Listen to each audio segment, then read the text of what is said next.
George Best, a former hero at Old Trafford and one of the most talented players that the world has ever seen. But sadly, it wasn't his sublime talent that the Irish prodigy became most renowned for.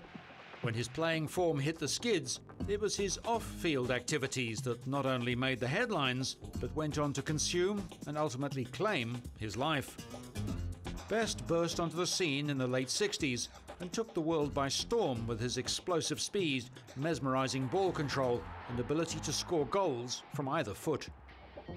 Playing on the wing, he scored just as many goals as he set up, redefining the role of the midfielder and making it almost impossible to play against him.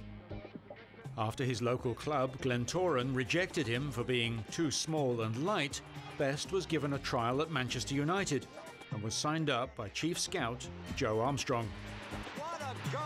He debuted for Manchester United at the age of 17 in 1963, and his footballing skills and on-field delivery were never called into question.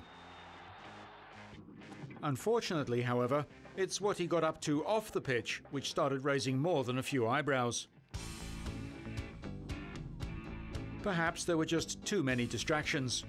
A year after he signed with Man U, the BBC launched a weekly TV programme called Match of the Day.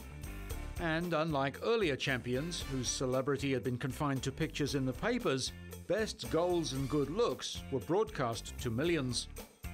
Television made the impressionable teenager the game's first superstar.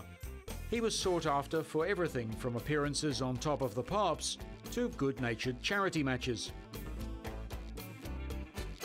Often appearing on TV under the influence of alcohol, George became known for playing as hard off the pitch as he did on it. His partying ways hit the headlines and he lapped up the attention. For the first few years, his demanding social life didn't interfere with his form on the pitch. In the 1967-68 season, Best helped his club side win the European Cup at Wembley Stadium, scoring in their 4-1 demolition of Benfica. That classic victory is still talked about today and believed by many to be one of the greatest wins by any team in the history of football. Clearly at the top of his game, George Best was also named the 1968 European Footballer of the Year at just 22 years of age. His career looked set to explode, playing for the best team in Europe with Bobby Charlton by his side and the great Matt Busby as his manager. Best seemed destined for greatness.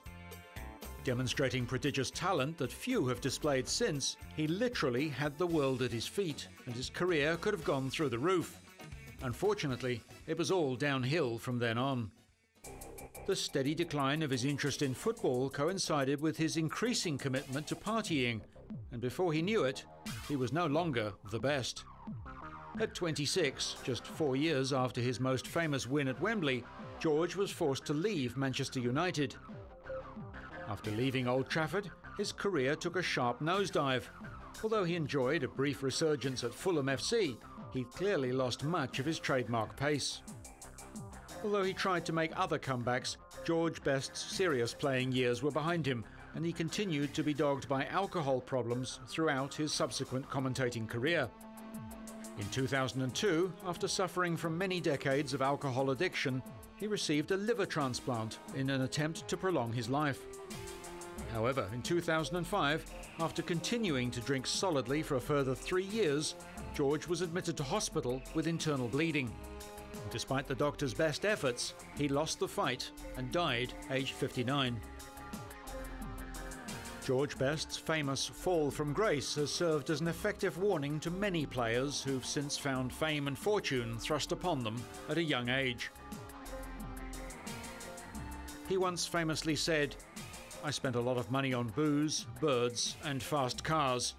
The rest I just squandered."